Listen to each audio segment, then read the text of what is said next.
My character was out in the middle of nowhere. One of my party's members had been knocked out. The rest weren't doing all that great either. All of my healing items had been spent. I was in dire need to get back to the nearest town so that we could all get a proper rest. And I'd yet to unlock the fast travel system, so I had to walk back the long way. If I were in that situation in a game today, it wouldn't be all that difficult. The way back might be absolutely clear, because I'd come that way with my fight everything I can so I get XP mentality, and gotten rid of them already. Or if the game preferred to restock enemies, I could go against my typical playstyle for the sake of sanity, and avoid the battles on the way back by not attracting the enemy's attention, or run really fast away from them. However, the game I was playing was made before warnings for enemy encounters were advertised on the world map. Instead, this was the era of random battle encounters, where you could find yourself in a fight without any warning, other than a scene shift from a world map to the battle map. Every single step closer to my goal of reaching the town's healing center came with a threat of another fight.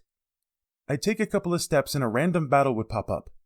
My remaining characters did their best to fight, but their limited health would take a couple hits. Finally, I would win the battle and take another few steps, but another random battle would pop up. I had built up so much with my party since the last save, which could also only be done in town, but it would all be lost if my whole party died. I had to win, and again did. Ever closer to town, I could almost see the outskirts, but another random battle encounter hit me. It was a slugfest. Warning sounds triggered from every still alive member of my party because of their low health, but I had finally won the fight. My goal was so close, I took one more step on the world map and another fight triggered. I growled a scream in frustration. How many more fights do I have to get through before I can heal? Another couple of party members fell, but finally I was able to win that go-around. Back on the world map, I took another step, and, well, I think you get the idea. Life feels like that. A lot, sometimes.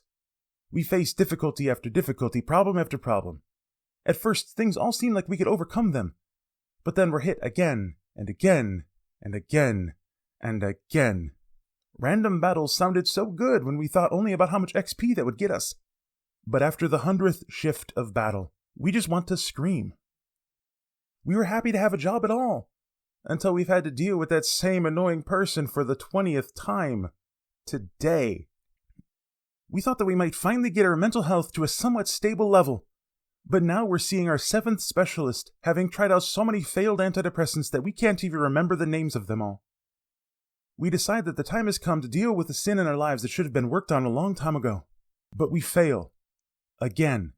And fall into relapse for the, what number is it? Time. We wonder if we'll ever live up to the spiritual life that God has for us. I could go on, but I think you get the idea. Sometimes hit after hit after hit happens. So much that you could swear I've kind of talked about this repetition before. In this sermon series. And I have. A couple of sermons ago when we were in 2 Samuel 20, we looked at Sheba's rebellion, while David was still in the final stages of dealing with Absalom's rebellion. And there we talked about the best way to deal with one problem while the next is already starting. But in this sermon, which is from 2 Samuel 21:15-22, we get to see a rapid-fire version of that. Sure, each hit gets resolved before the next one comes, which seems a little better than what we saw in chapter 20. But this time the hits are so fast that we don't have time to rejoice in God's victory before we're jabbed with another, and another, and another. I mean, in these 8 verses, it says the equivalent of, there was another war, 4 times. And the last verse is a recap of all of those wars. Over and over again, David and the people of Israel take hit after hit after hit after hit. They're trying to remain faithful to God's work in their lives, but another problem rises with its own jabbing attack. And we're not just talking about some random weakling fight. No, each of these wars is against the Philistines, the epitome of human evil as the theming of the book of Samuel uses them. David and his Israelites don't fight for their honor or for loot or XP. No, they're fighting for God's work among humanity. They're fighting for holiness, for righteousness against the worst that the world can throw at them. Each of these 4 wars shows that they are truly fighting against the worst of the worst, because they're all shown through the encounter against a giant. If you remember back in 1 Samuel chapter 17, Goliath seemed like a boss battle to end all boss battles. Everyone had been afraid of that guy. But because he dared to defy the God of Israel, David stood up and fought as God's representative. However, in these 8 chapters of 2 Samuel chapter 21, verses 15 to 22, it's like that one-time boss enemy from 1 Samuel 17 now appears in every encounter. It's not a random battle, but a pummeling of boss battle after boss battle after boss battle after boss battle. The beatdown of the toughest version of the worst evils that humanity can conceive of. In our weaker moments, we might question where God is in all of this. Our bruises have begun to have bruises. Our bones have started to crack from repeated impacts. We can barely see past the puffy eyes. But that might just be our problem. The issues of life have blinded us from the truth of where God is in all of this. And I think that is here where we should focus our time as we describe these 4 giant Philistine battles. Likely they're not in chronological order, because this first battle shows an aged David, but that just means that the author had a reason to compile these 4 battles together. A reason for the narrative-jabbing onslaught. So let's read about the first of these battles. 2 Samuel chapter 21, verses 15 to 17. There was a war again between the Philistines and Israel. And David went down together with his servants, and they fought against the Philistines. And David grew weary. And Ishbi-benob, one of the descendants of the giants, whose spear weighed 300 shekels of bronze, and who was armed with a new sword, thought to kill David. But Abishai, the son of Zeruiah, came to his aid and attacked the Philistine and killed him. Then David's men swore to him, "You shall no longer go out with us to battle, lest you quench the lamp of Israel." Decades had passed since David had faced off against Goliath. David had probably been a teenager back then, but now was old enough to be retired from military service. And yet David's still facing the same opponents, the same battles, the same old problems of this life. Doesn't matter how long we've been dealing with the problems of our lives. Years of infractions against us, decades of depression and anxiety, lifetimes of persecution in its various forms. We can face each one with the purest of grace, but another is just one more step away. They hit at random times. Sure, we can see some coming, but none are what we want in the moment. We're willing to join God in the battle, but our bodies grow old and tired. After decades of dealing with one giant Philistine or another, and the army that they champion, David had grown weary. He was old, felt those years of standing against the evils of this world, and he needed to take a breather for just a second. And it was right then that this fight's giant thought to strike. Ishbi-benob, the giant, descendant of Rapha, a symbol of the Nephilim who had been among the worst evils ever in this world, like Goliath before him was as well. This giant, Ishbi-benob, set the sights of his hefty spear directly at the heavily breathing David. But I want us to notice a couple of things about this Goliath wannabe. First, notice that his spear weighs 300 shekels. That might sound like a lot of weight, which it is, but it's only half the weight of Goliath's 600 shekel weighted spear. And Goliath's had been iron, as opposed to the much weaker bronze of Ishbi-benob's spear. This giant might think himself like Goliath, better even because he thought he could succeed where Goliath had failed. But he was nothing more than a watered-down version of someone who had already failed. There are a lot of problems that rise in our lives that want to remind us of our worst and harshest moments. But they are nothing more than a pale comparison of the things we've already overcome. Difficulties that God has already proven to help us through. Persecutions that He has already empowered us to face. Sins He has already freed us from through the cross. Nothing but echoes of giants who already fell. And although David wasn't the one to defeat this giant, it was in his name that his nephew Abishai slew Ishbi-benob. David had shown that giants could be defeated through the power of God. And now the army of Israel no longer quavers in their armor in front of giants. The worst that human evil can throw at us can be defeated. For followers of Jesus, this is proven all the more in His resurrection. The worst effect that sin can have on a human body is death. But with the resurrection, we can join Paul as he says in 1 Corinthians, "O grave, where is your victory? O death, where is your sting?"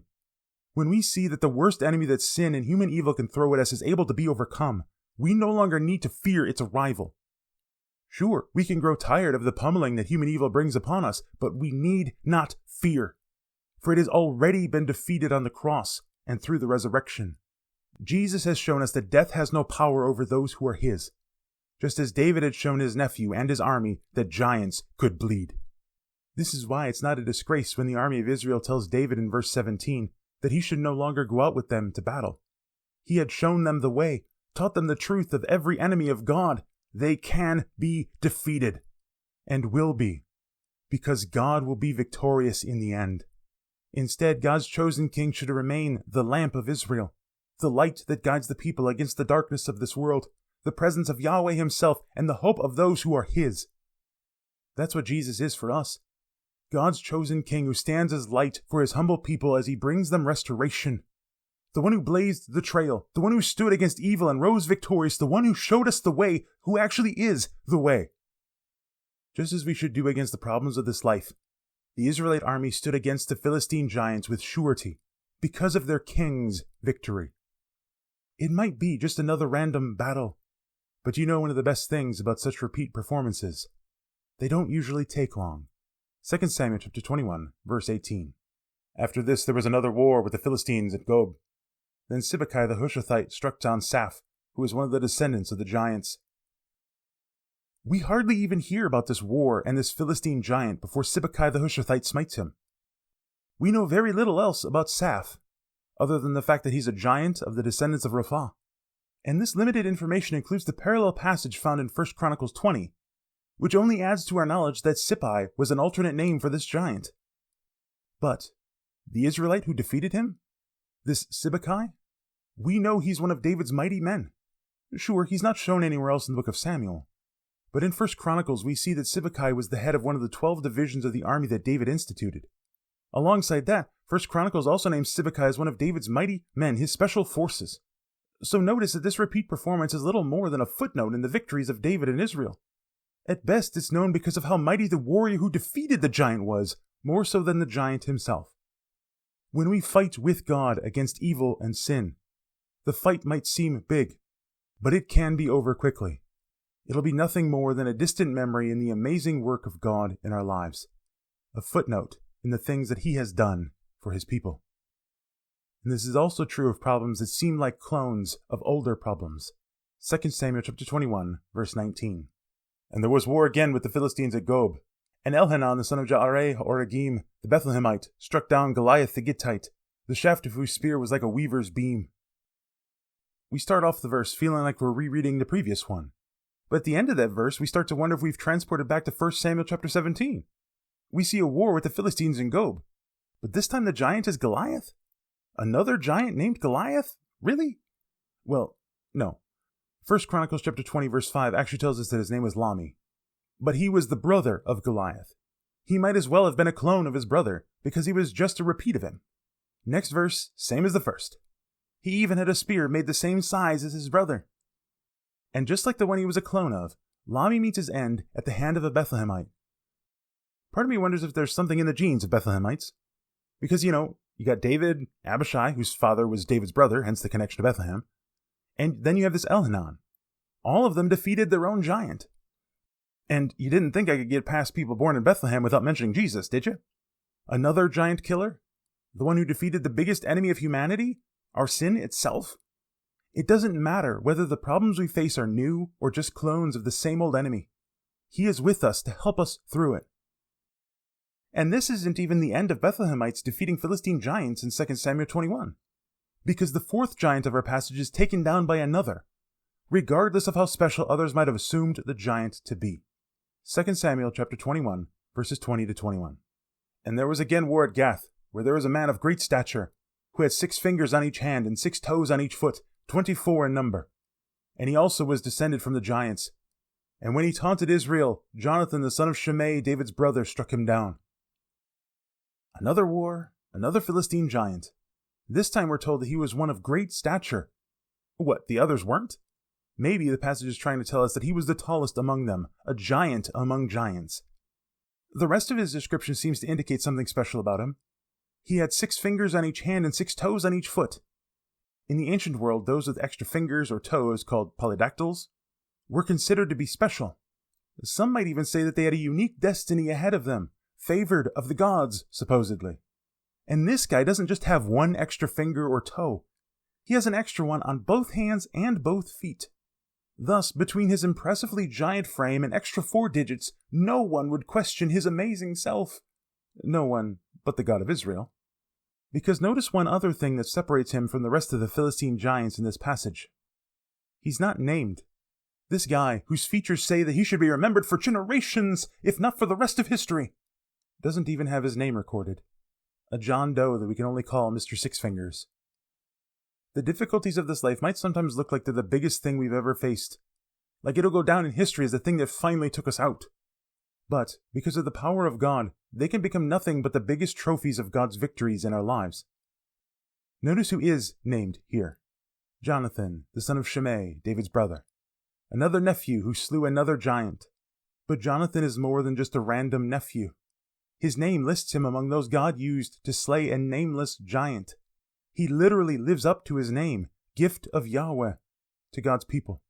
He's a gift because he shut up the mouth of a giant who was defying the God of Israel, the same defying that Goliath had done back in 1 Samuel 17. And no one dares to defy Yahweh without forfeiting their life.